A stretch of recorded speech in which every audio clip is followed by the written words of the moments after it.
Yeah, that is a yes. Yeah, that's really, thanks. Thanks, y'all. Thank you so much for picking my book and reading it. Uh, are you, so Elsa was saying that she was curious and Trudy was curious about what I would choose to read, as opposed to just taking requests. It's like I'm a wedding band or something. So I'll just I'll read the beginning from the prologue, the description of Carlisle. So I'll read this part. Nestled in the Susquehanna Valley town of Carlisle, Pennsylvania, Carlisle Senior High School sprawled as a monolithic mid-century modern block of types, archetypes, and stereotypes. Industrial gray lockers ringed its hallways, the compartments narrow enough to repel most of your textbooks, but wide enough to collect the trash and detritus from your backpack. It was like your own personal landfill. Linoleum floors, classrooms with chables, the combo chair tables of the 70s, blackboards, American flags, loudspeakers from which the wah, wah, wah of adult speak would drone. Our school district was so large that the juniors and seniors had their own separate high school, the so-called senior high school, and the freshmen and sophomores had their own underclassmen high school building. Carlisle High School stocked its seats and bleachers with a familiar cast from the 80s, the athletes who towered above the rest of us, the cheerleaders who lay supine beneath them, the geeks with their physics books under their arms, the preps with their tree-torns, swatches, and impeccable Benetton sweaters, a handful of black kids with MC Hammer pants and tall square afros tightly faded, punks and skaters with their leather jackets and black Converse, a few swirly hippies, the rednecks with their oily palms and cigarettes and trucks. Carlisle High School was another cultural cul-de-sac, built with the craftsman blueprint of John Hughes, the Frank Lloyd Wright of teen malaise. Overwhelmingly white, Carlisle's population offered all the rainbows of Caucasia. The town's main employers were Dickinson College, the Army War College, a smoky stack of factories, and the service industries that had sprung up to support the aforementioned trifecta. In the spirit of public education, we progeny were all in the mix together. The itinerant army brats, the ivory sons and daughters of professors, doctors, and lawyers, the greasy offspring of waiters, cooks, and factory workers, and the token refugee family. The Tran family blended right into the mix, like proverbial flies in the ointment. That is to say, we didn't.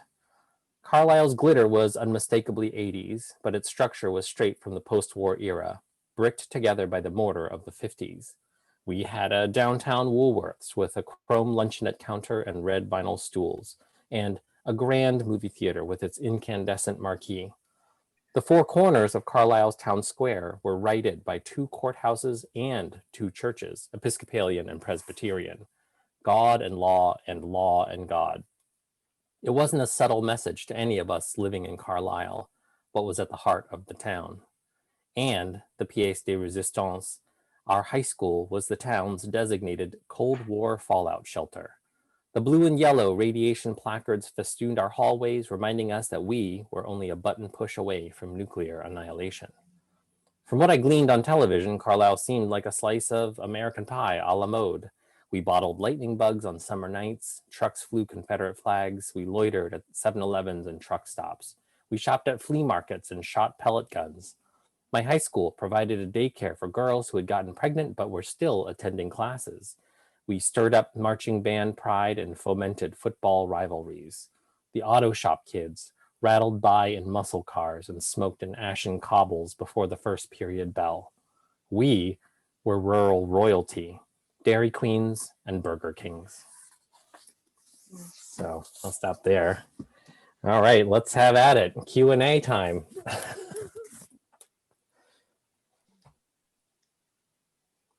Oh, I had a question.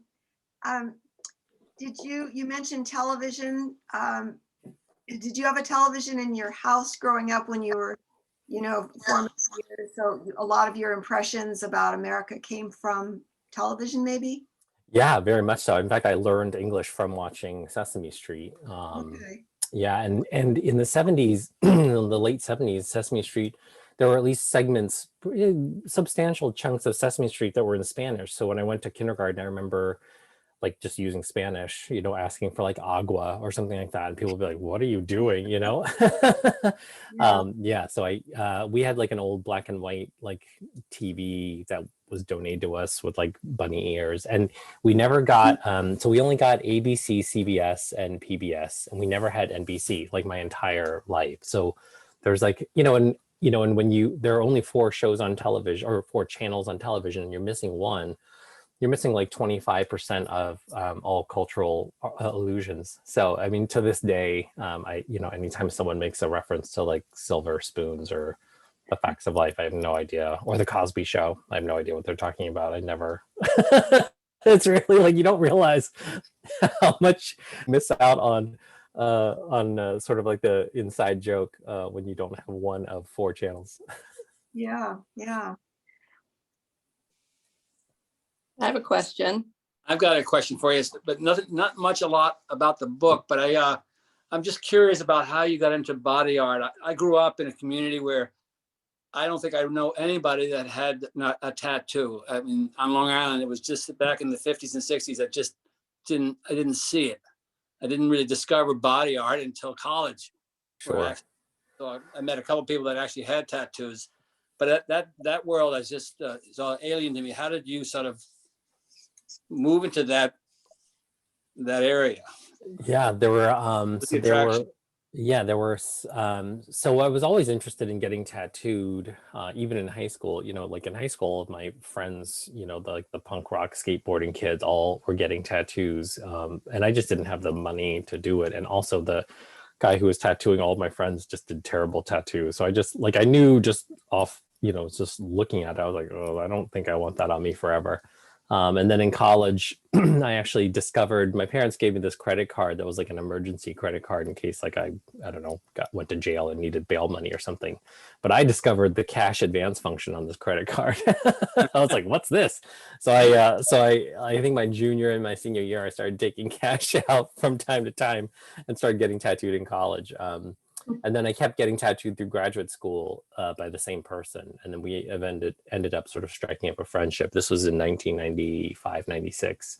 Mm-hmm. And then at some point I was getting tattooed by him. This is in New York City. And he said, oh, we're looking for an apprentice. You should apply to be a tattoo apprentice. And I was like, what is that? And he was like, oh, well, we'll teach you how to tattoo. And then you just be a tattooer. And I just thought, well, sure. So I finished up grad school and then I applied for the apprenticeship and I moved there. And then I taught Latin during the day at a elite New York City private school, and then tattooed at night. It's a true story. Yeah. Interesting. Sounds like it would make a great book. Jerry, you had a question?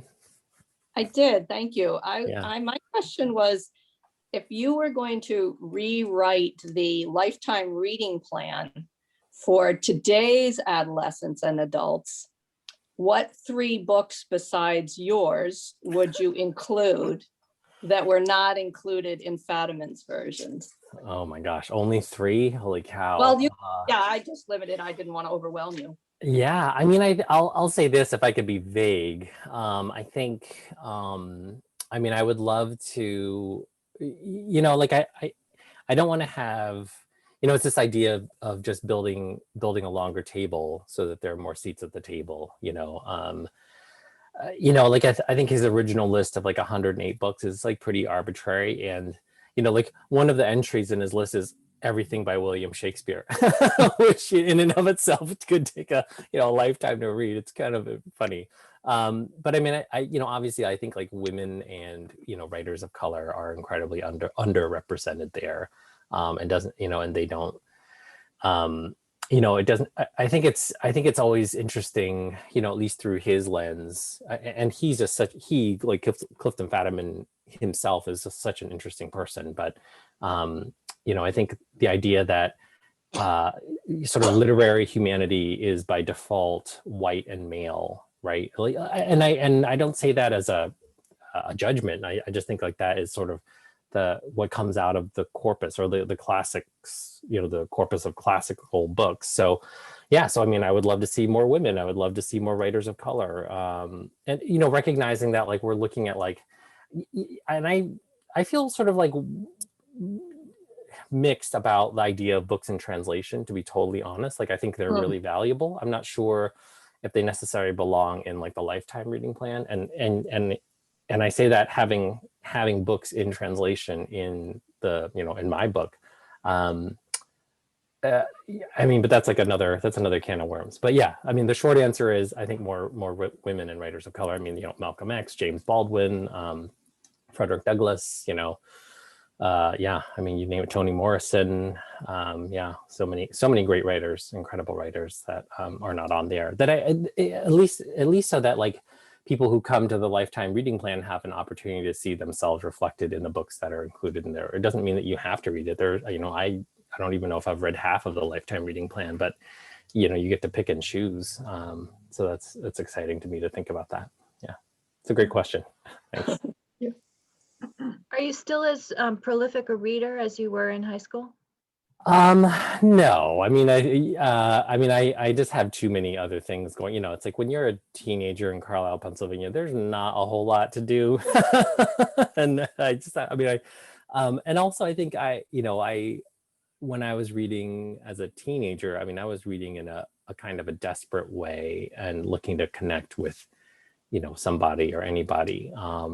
And now I feel like I'm actually reading for pleasure in a way that I never read as an adult, you know, having discovered sort of therapy in my 30s, you know, like, oh, like books aren't my therapist, you know, like, and no, like, I mean, they can be, right? Like books can be therapeutic, but, you know, it feels to me like that's a unfair burden for a book to bear sometimes, right? Like, you know, like obviously books can help you, but, you know, it's not necessarily their intent.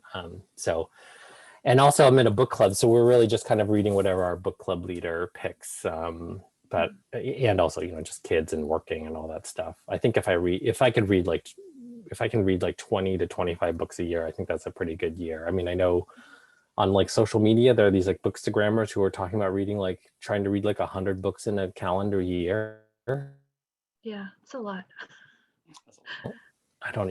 So I don't know. So I just like to say, first of all, I loved how you organized each chapter in themes by a book.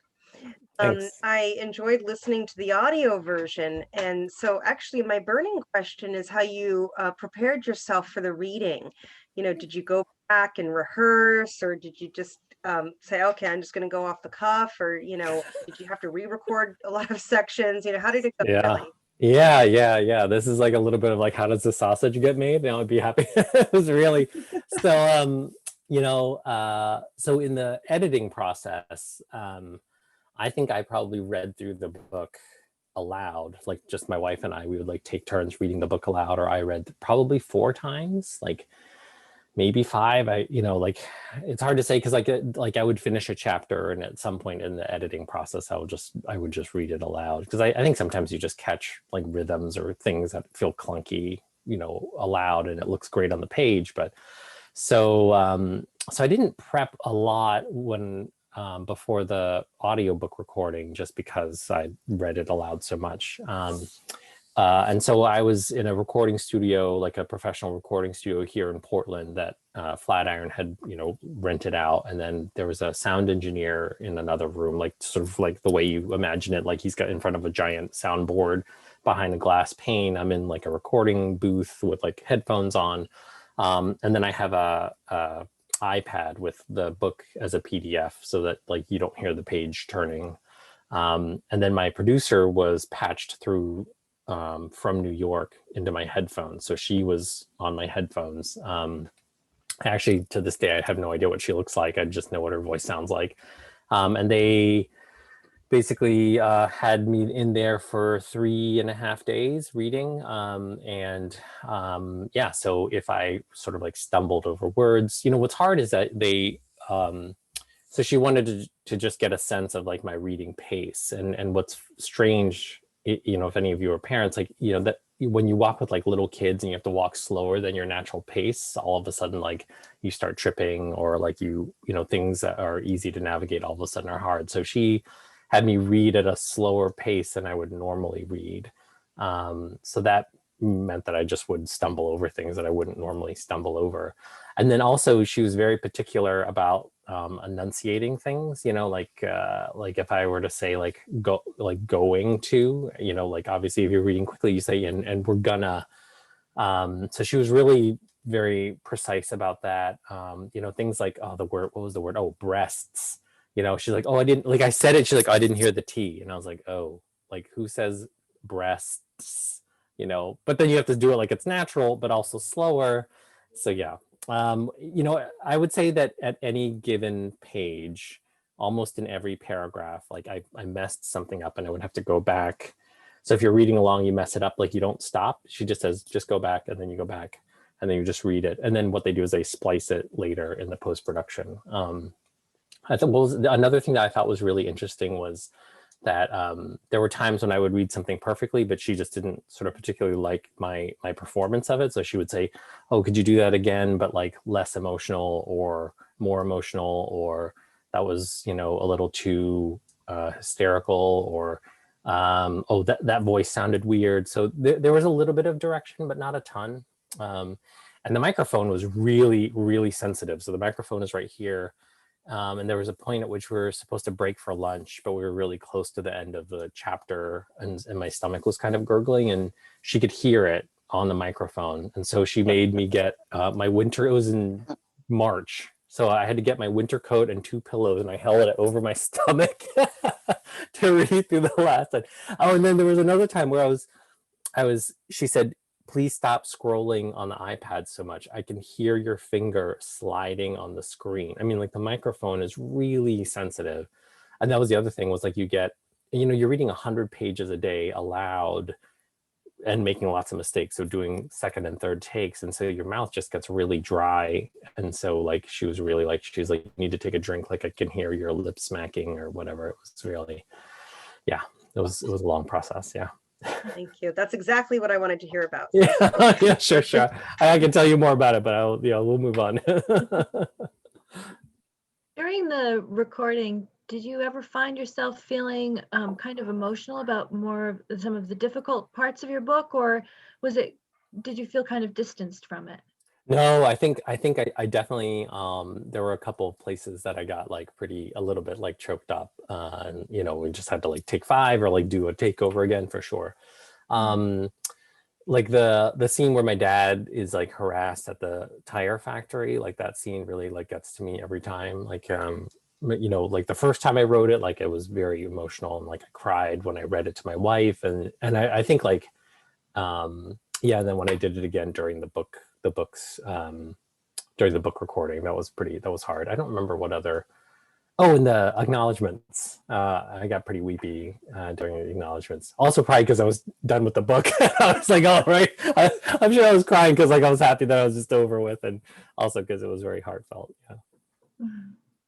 I had a question. One of the scenes that was so poignant to me was when your father and mother gave you the stereo for Christmas. And, you know, and I've talked to other people about this, when you're a teenager and your parents do something unexpectedly generous, or you don't really think you deserve it because you recognize that you haven't really been easy. I mean, you don't really recognize that when you're, you know, a teenager, but at the same time, you're sort of overwhelmed, but yet you can't even say thank you. I mean, that was so real to me. And one of our coworkers said the same thing. She said, I got a stereo. It was like the same situation, obviously not exactly the same, but she's like, I was so shocked.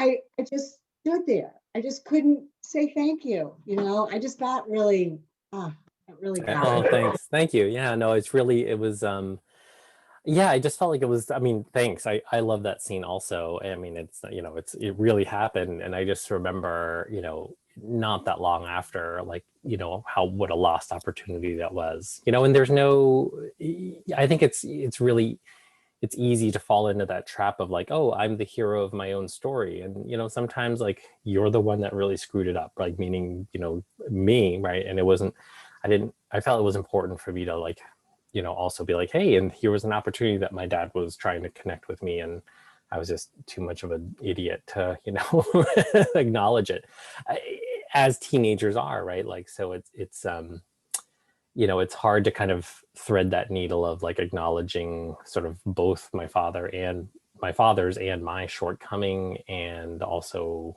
you know, be honest about it. And I mean, it's just sort of like, you know, those like small tragedies that happen, right, when kids are teenagers and are just not communicating well with their parents.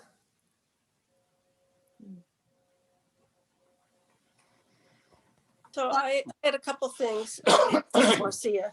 The two things that I really loved about the book, and the first one is, until I read your book, I think I had this real resentment and lack of understanding of teenage boys with skateboards. You're just, I found No, this so. I think it's very accurate, actually, I think. But I think just reading the book, I understood not only the, you know, finding your tribe and the camaraderie, but the victory and doing those different kinds of, I don't know, stunts or tricks or whatever. But you know, it was just so important to you. And and when I went to the library the other day, there's the skateboarders under the bridge, and I thought, you know, it's so important to them to be doing that. And you don't have another way of mobility except on these wheels, and it gets you, you know, to a great place. So I loved that, and I think I'll be more appreciative of that, of teenage boys. And the second thing is, you know, I was struck by your upbringing and particularly your father and your mother, and it just made me realize that, you know, how important, if you have one person, it seemed to me anyway from reading the book, if you had just that one person who believed in you or encouraged you, that you could make it. You know, it's just in the midst of all this horrible situation, you have this one little glimmer that gets you to the next phase. And I felt you had a couple teachers, a librarian, that really helped you get to that point. Yeah, absolutely. I think that point is so powerful. And I think even more so, we have no idea if we're that person for somebody in our, you know, circle, right? I mean, maybe a young person, maybe not, but it could just be, you know, a neighbor or a colleague. It's hard to know that, you know, what impact we have on people. And you may not know until years later too. So I think it's powerful. I mean, I think it's a testament to, especially in the, you know, sort of this pandemic time, like how important that social connection is, and how important we are, you know, in each other's networks. And also, Marcia, just to say, if you feel like you're primed to sort of look at skateboarding in a sympathetic way, there's this incredible documentary. I think it was nominated for an Oscar. I could be wrong, but it's called Minding the Gap. It's on Hulu. Oh yeah, Jerry's seen it. Yeah, Jerry's giving it a thumbs up. It's so powerful, and it's about, you know, sort of on the surface, it's about these sort of like poor kids who discover skateboarding with each other. And it's a documentary. And it's about this and all these things that they learn about their childhood. And like, you know, it's about like kids coming from broken homes and skateboarding as their only salvation. I think it's powerful. It's a really powerful documentary. Anyway, if you're interested in watching that, it's very much along the same lines of what you were talking about. But yeah. Highly recommend it. Thank you. I will definitely watch it. Yeah, sure. One of the questions that came up during our book discussion was whether you are that person for your brother.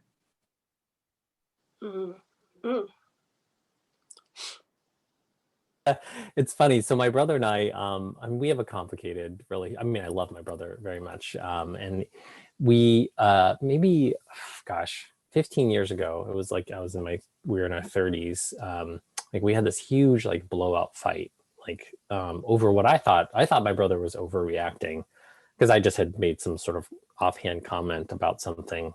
Because, you know, like at this point, like as, you know, grown adults, like we're just friends more than we are siblings. And so I just made this comment that I didn't think was as loaded in terms of judgment and criticism. And my brother totally was like, why are you always judging me? And like, we totally lost it. And he had like this huge fight, and sort of in the aftermath, like this light came on. I was like, oh, I'm like your father figure. Like, he's like, yeah, you raised me. And I was like, oh, like it just never dawned on me that like my brother saw me as like a father figure. And so, yeah, very much, I think very much like what you were saying, Elsa, I am that person to my brother, but I think it's more complicated because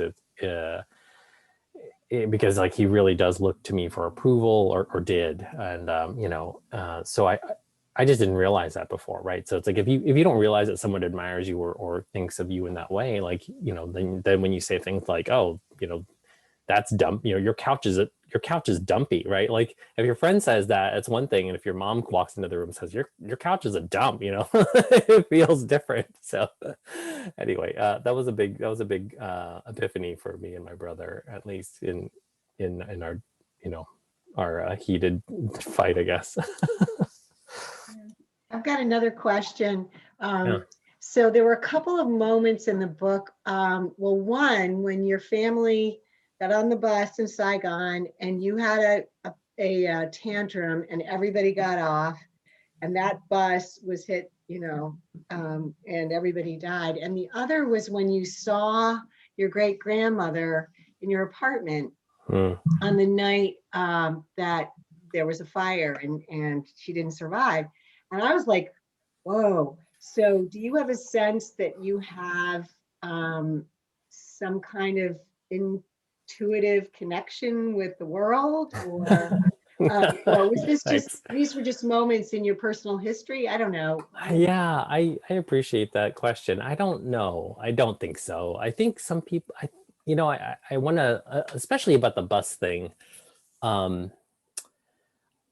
Like, I just want to say how, two things. I think, like, we don't often assign enough sort of, I don't think we name luck and just dumb luck as how we ended up where we ended up, right? And that's such a huge factor. Like, there was a pretty interesting article recently that talked about like success in business and stuff like that. Like, I think people are always trying to figure out like, what makes a business successful and not, and everyone's like trying to sort of reverse engineer like, oh, how can I also grow my company into a Fortune 500 company?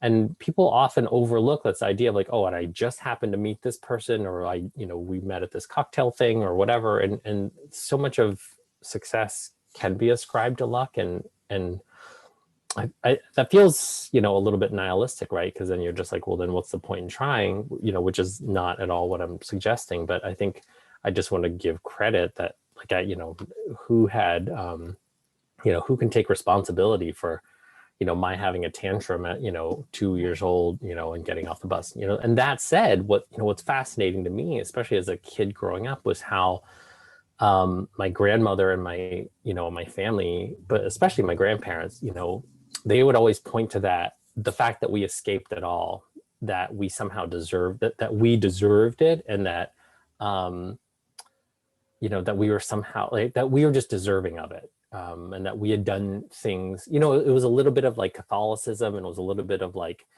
Buddhism, this idea that like good things happen to good people and bad things happen to bad people. And that never sat well with me. Like the idea that like all the people who didn't escape Vietnam somehow didn't deserve it. Like that just, for me, doesn't pass the straight face test. Well, the problem is that then what do you, the flip side of that is like, well, everything is just randomized. Like, who escaped the Holocaust? Like, who escaped, Vietnam? It's a coin toss. I mean, you can't say like, oh, some people deserve to escape, and that's why some divine power, let them escape. But that just doesn't make sense to me. But anyway, I don't think I have any kind of connection to the supernatural. But I think about that time often. It's really interesting.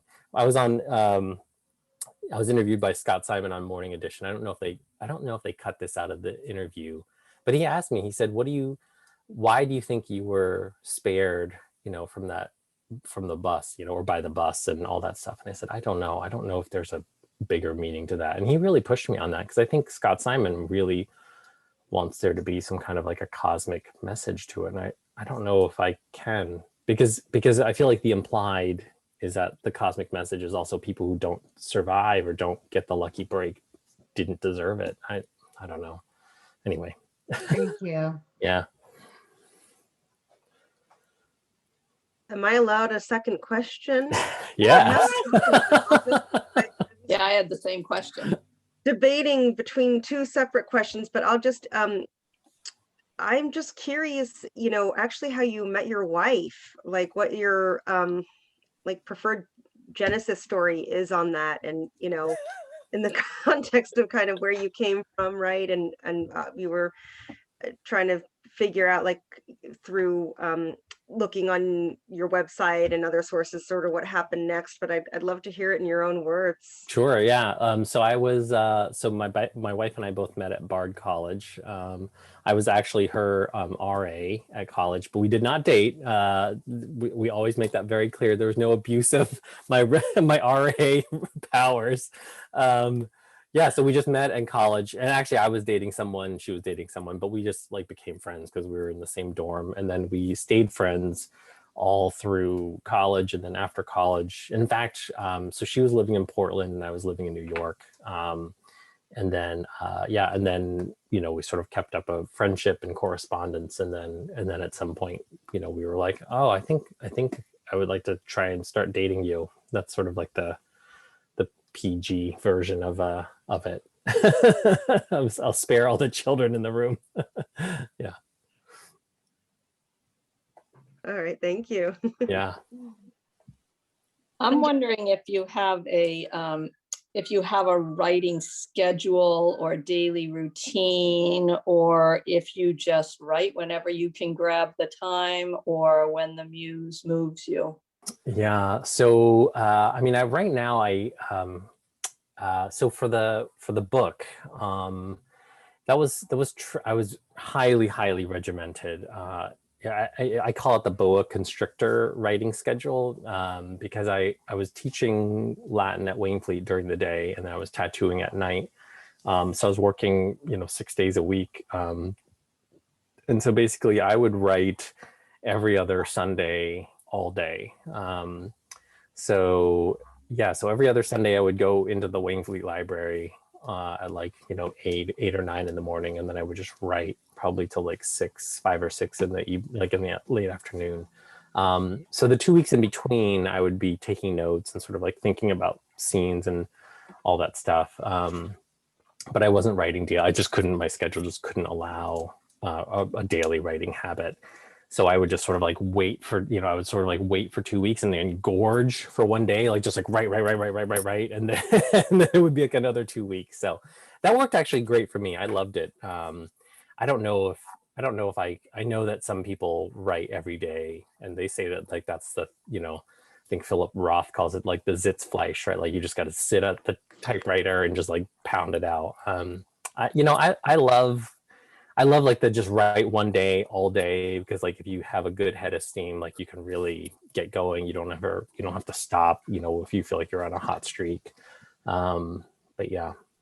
And right now, I'm not, my writing time I was just mentioning this to Elsa and Trudy. I should be working on another book, but I picked up a writing gig with HBO. I'm working in their writer's room on a screenplay for a television show that may or may not happen, but they are paying me to be in a room with other writers, hashing out a screenplay for a TV thing, of which I think I can say no more, or else I'm going to get in trouble with my NDA clause. That's great. Thank you. Thanks. Yeah, sure. And it's not anything TV related to my book. It's a separate thing. But yeah. So I have a question. First of all, what dorm was it? Oh, I was in Robbins. I was the Bard class of 02. So, hey, all right, nice. Yeah. And that wasn't a serious question. No, but my serious question was how did the book come about? Because like, did you just start writing and you're like, okay, I got 300 pages in me and here it goes? Or had you published like parts of it in magazines or anything? Like, yeah. When did you decide, I'm going to write a memoir? My story is interesting enough for. Yeah, no, it really was never anything like that. So in 2012, I gave a TEDx talk, and it was like the first time that I had. So prior to that, I had never talked about like the refugee experience or my growing up in small town PA or anything like that. It just felt like like my story just felt too weird. And I was like, no one wants to hear the story of like a, you know, Vietnamese kid that discovers like punk rock and great books as a way to survive, you know, his town and his childhood. In 2012, I gave this TEDx talk, and after I gave it, and I just thought during the talk when they were prepping me for it, the coaches kept saying, "This is the talk of your life. This is the talk of your life." And so I took that very seriously. And so I thought, well, I'm going to talk about all the things that I've never talked about. Like I might as well swing for the fences. I'm going to talk about grammar and like the refugee experience and small town PA and like 80s punk rock and John Hughes, and in 12 minutes, right? Like what could possibly go wrong if I cover all those things in 12 minutes? And then NPR picked it up, and then basically in 2016, a literary agent in New York saw the talk, had reached out to me and just said, "Hey, you seem like you have an interesting story and an interesting way to tell it. Are you interested in writing a memoir?" I had, in between 2012 and 2016, I had been doing like live storytelling in Portland and in Brunswick, you know, sort of like Moth radio hour type stuff. You know, you just get up on stage and you tell like a 7-minute story. So I'd been doing that maybe like a couple times a year. So I'd sort of had this like backlog of like, I'm going to tell this story and, you know, see what happens. I would write up like a 7-minute story about like something that happened in my life. And every time I did it, like the response was always super positive. So that was that writing and storytelling gig really planted the seed in my mind that like, oh, maybe someday when I'm like 75 or 80 and I'm retired and I have nothing going on, I'm going to write a book until the literary agent sort of cold called me. So I had the idea, but like I thought like in, you know, 30 years I would do it, not 2 years. Yeah.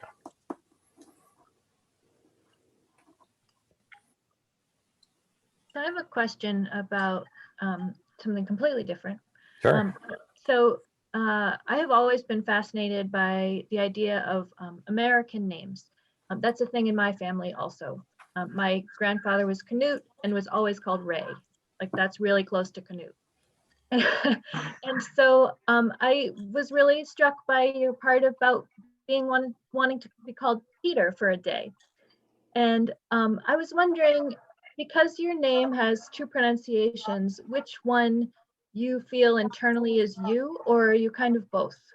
Yeah, I think both. You know, it's really so fascinating. I love that question. I think it depends on who the speaker is. Like my parents have never said like if like at Thanksgiving, if I'm like with my family, like you will never hear the word Phuc ever. Like you'll always hear Phuc, which is like how you say it in Vietnamese. So it's like I have very strong associations with it, with a family member. And what's really interesting is that I've done a couple of like book Zooms where the host or or other attendees are Vietnamese speakers. And so they'll say it in the Vietnamese way. And that always kind of like triggers me a little bit. So it always feels like my aunt is talking to me. Like, wait, what? But yeah.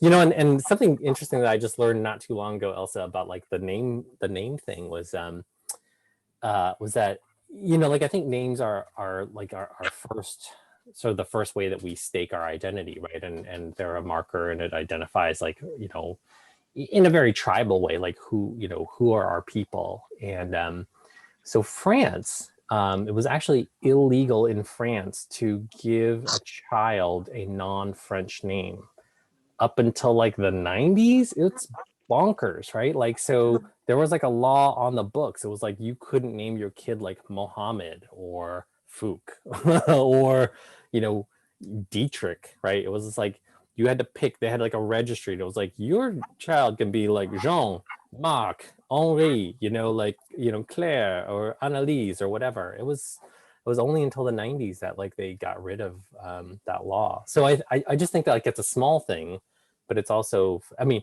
so as part of the Vietnamese diaspora, I have tons of aunts and uncles and cousins, not tons, but I have aunts, uncles, and cousins in France who went there after the war, and you know, they're sort of like the French equivalent of me. And like all of my French cousins don't have Vietnamese names. They have French names, right? Like my cousin Annalise and my, you know, other cousin, you know, Mathieu and all that stuff. So yeah. Did your kind of early struggle with your name and kind of what to be called influence the naming of your children at all? Oh no, actually, no. It's no.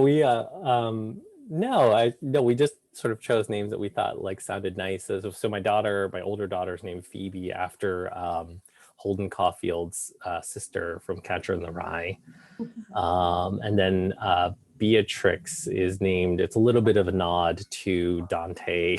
This is so nerdy. Dante's muse, Beatrice.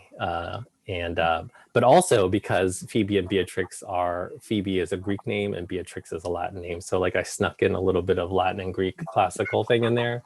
Yeah, it's really super nerdy.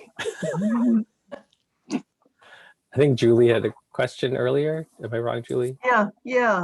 And I guess at the kind of as we finished up our group, a lot of people kind of had the question of, do you have a sequel in you?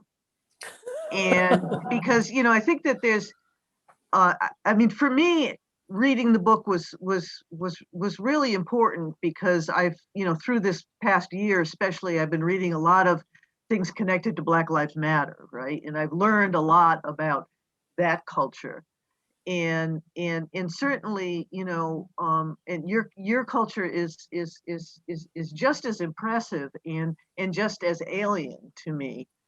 And I just think about I guess anybody that comes as a refugee, it's like how does that even feel? And your book really reflected some of that really nicely.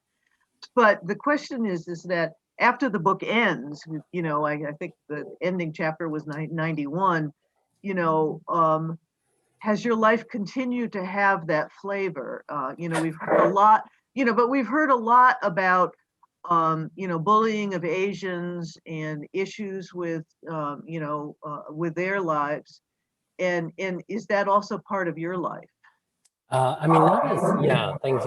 Not as an adult. I think like and I may reconsider it. I think the next sort of chapters of my life don't have that built-in narrative tension that like sort of the classic coming of age story has, especially I think for me really because I think like all of the challenges for me as a young person growing up, many of them were external, right? So it's a little bit of like the Rocky, like, oh, is he gonna make it? Like, is he gonna go the distance? And college and like my early 20s, like all of my heartbreak and troubles were all self-inflicted. It was all like just my own stupidity and all of these dumb things that I did, which is, certainly worth reading. I don't know if there's a narrative tension, it's the same thing. And I don't, like, does anybody really want to read about whether Phuc can refinance his mortgage to take, advantage of a historically low APR rate? I don't, I don't know. Maybe we'll see. I have some thoughts about like essays, that could cover some of that, like, how did he get from point A to point B, and have some reflections, but I just have to give it some thought. It's I'm definitely feeling the pressure of what does the second book look like, and does it look like the first book, or is it totally different, and like are people disappointed if it's not like the first book? But then are people like, oh, he's literally just like copying the first book and just doing the second book? I'm just going to work on my TV show for a while and think about it. I have kind of a follow-up question of, have you ever written fiction? Yeah, so no, I haven't. So this is so fascinating. So my agent came up last September, like right when like the pandemic numbers were like good. So we were talking on the phone, and she wanted to have a meeting about, like the meeting about what's going to happen next. So she came up from New York and got an Airbnb, and over dinner, we were just sort of like spitballing. We're like, okay, like, let's blue sky this thing. Like what's next for you? And I said, well, I'm kind of curious about a novel, like, fiction, because there were so many times in the book where I was writing and I was like, oh, it'd be really cool, like if this happened, but that's not the truth. Like I felt beholden to actually tell the real story. So I said to my agent, Sarah, I said, oh, I'm curious. I'm very interested in writing fiction. This is literally what happened. She's like, oh, you want to write fiction? That's so cute. I was like, wait, what? So apparently this is, again, a little bit of a sausage getting made thing. Like once you've established yourself as like a nonfiction writer, that is the industry expectation that you will keep sort of like, hoeing that field. And she said you can go ahead and write a novel. She said, I will tell you, it'll be very difficult for me to sell because you've already established yourself as a nonfiction writer. And I said, well, wait a second, tons of fiction writers go the other way and write not memoir for like a hot minute and then go back. She's like, I know, it's a one-way street. I'm not saying it's fair. It's just the reality of it. And, for what it's worth, I was so surprised by it, her answer, that I actually called my editor the next day and said, hey, I just had a meeting with Sarah, and she laughed at me when I said I wanted to write a novel. Like she said that the industry really not interested in, nonfiction writers, sort of dipping their toe into fiction, as it were. And, my editor's like, yeah, that's true. I was like, okay. So we'll read your novel. thanks. And I may write one anyway. I'm not really one to follow the rules, as you know from the book. So it's like, I think Jerry's got another question. Jerry. Yeah, unless somebody who hasn't asked a question is waiting to answer. I don't want to hog the question asking if somebody else hasn't had a chance who wants to ask a question. But if not, I will say that I really enjoyed your TED Talk where you were talking about the subjunctive. Oh, thanks. And that I thought that was so interesting to think that, okay, so if you don't have a way to express those concepts of might or would or possibility, does that mean they don't exist in your brain? Which I'm not so sure I believe that's the case, but at least I can definitely see how if you can't talk about it, that definitely limits your options. And then I was thinking about, because you're a Latin and classics scholar, I'm assuming the subjunctive exists in Latin. Yeah, big time. Yep. And does it not, and in the evolution of Eastern versus Western language, I mean, did Vietnamese and other Asian languages, is there a sort of an evolution of Eastern languages that's different from the evolution of Western languages? And do other Eastern languages also not have the subjunctive tense? Yeah, I don't know a ton about Japanese or Korean, but at Waynfleet, I actually talked to the Chinese teacher at Waynfleet and asked her about that. And she said that also in Chinese, there's not really a subjunctive. And for what it's worth, I think, I really tried to sort of boil down the idea a little bit. Like in Vietnamese, there's a very loose subjunctive. It's like very weak. Like for example, in English, like you have could, would, and might. Like there's no equivalent of that. Like there's just like might, right? But in English, like the nuances are so fine, right? Like if you say like, oh, I could help you versus like, I might help you versus, well, I would help you. Like those are different, and we as native speakers can hear the nuances in those, and those just don't exist in Vietnamese at all, or Chinese, as far as I understand from the Chinese teacher who was explaining it to me. Yeah, and it's a bigger, that's a whole can of worms, Jerry, that you're sort of about to tip over, that I'm not going to get into. But I agree with you that just because a language can't express the idea doesn't mean that the speakers can't think those ideas. However, I think if you don't have a way to express it easily, like it's just not an avenue that you're likely to think of, if that makes sense. In the same way, like Vietnamese doesn't really have like a passive voice, like it does, but it's not used very often. So you can't say things like the car was washed, like that. It's just like you wouldn't, or like mistakes were made, if you want to get Nixonian about it. Cece, yeah, hi. Question about, there was a scene where your father's trying to teach you Vietnamese. Did you ever get into learning more Vietnamese, or?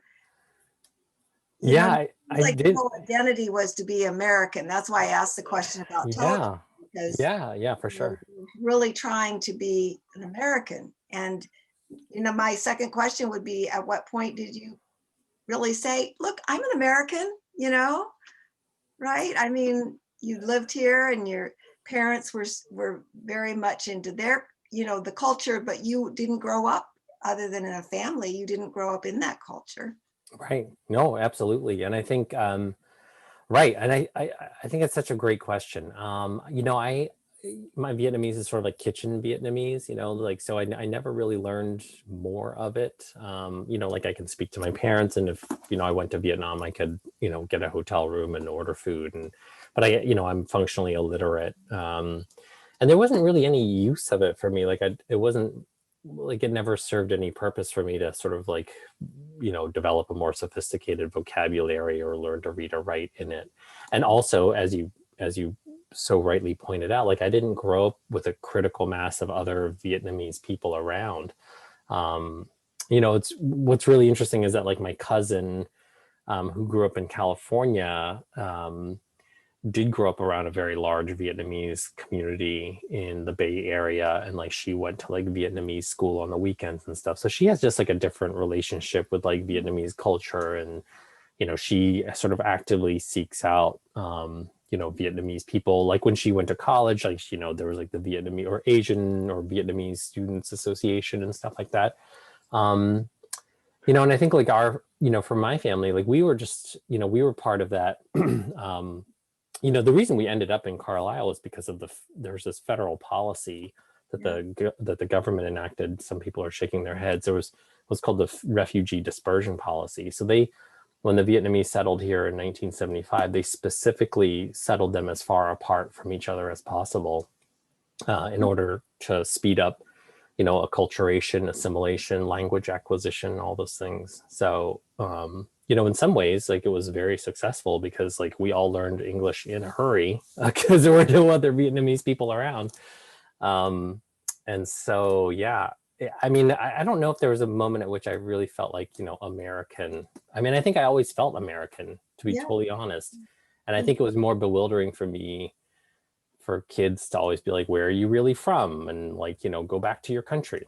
Like even like from very early on, like I was like, why aren't I like all the other kids? Like I literally only have white friends. Like I only do like hang out with the white kids and do American things. And, like it just never made sense to me. So in some ways, like I was waiting for the rest of the world to catch up with how I felt, which is like, I feel like I'm just like anybody else. Right. Right. Yeah. Well, I think that really comes through in the book because you're looking for your identity, but you really hit upon all the things that everybody else is doing around you too. So, Yeah.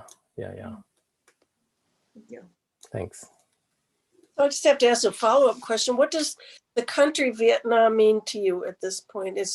What kind of relationship do you have with it, or connection do you feel you have?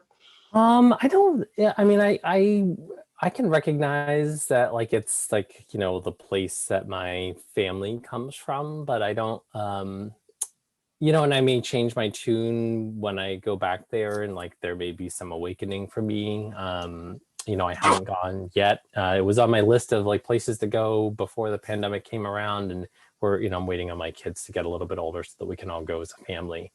But I don't have that.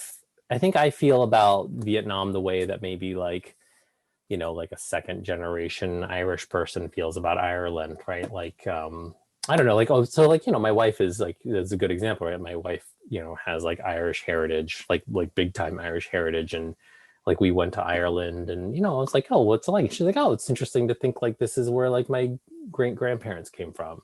Like, but I mean, she's like a Mainer through and through. Like, I mean, I think like for her, like her sense of place really is deeply rooted in Maine. She's so proud to be a Mainer. And so I don't feel like if I went back to Vietnam, I'd be like, oh, my people, in the way that maybe, I don't know, some other people feel. But, again, I think that that's just like a natural byproduct of, where I grew up and how I was raised and all that stuff. Yeah.